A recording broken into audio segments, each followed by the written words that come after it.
In the desert of Gebelin, just south of Luxor, Meredith searches for evidence of Egypt's earliest death rites. She believes the myths that drove Egyptians to mummify their own bodies had roots much earlier than ancient Egyptian civilization.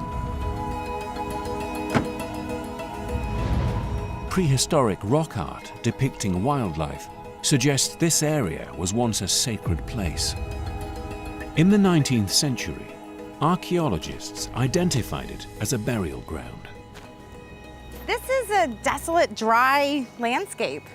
Nothing much to see on the surface. But underneath these rocks and sand, there would have been prehistoric tombs. In 1896, an Egyptologist from the British Museum received a tip-off of a momentous discovery. Buried under a thin layer of desert debris, local farmers had found a mummified body, preserved in astonishing detail.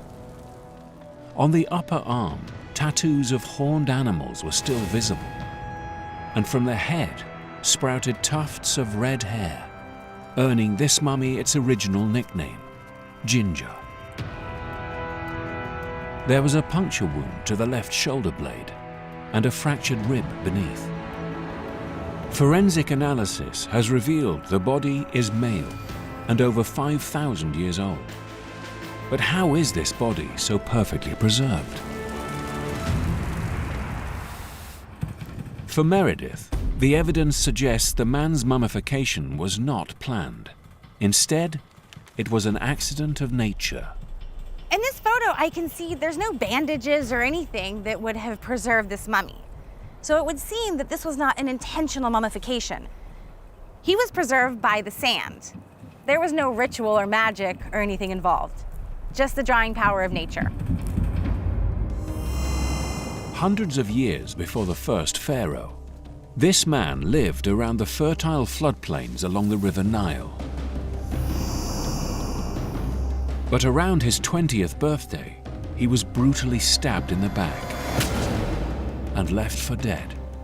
He was buried in a shallow grave with simple clay grave goods and covered with sand. But the desert sun and hot, dry sand quickly evaporated all the water from his body, stopping it from decomposing, freezing him in time until his discovery 5,400 years later.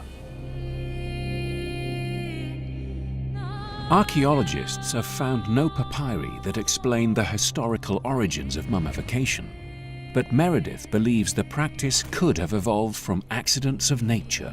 Natural mummies, like the Gebelin man, would have inspired ancient Egyptians that if they could use technology to harness the power of nature, their bodies too could last forever into eternity. It's a truly spectacular discovery. It tells us where mummification started.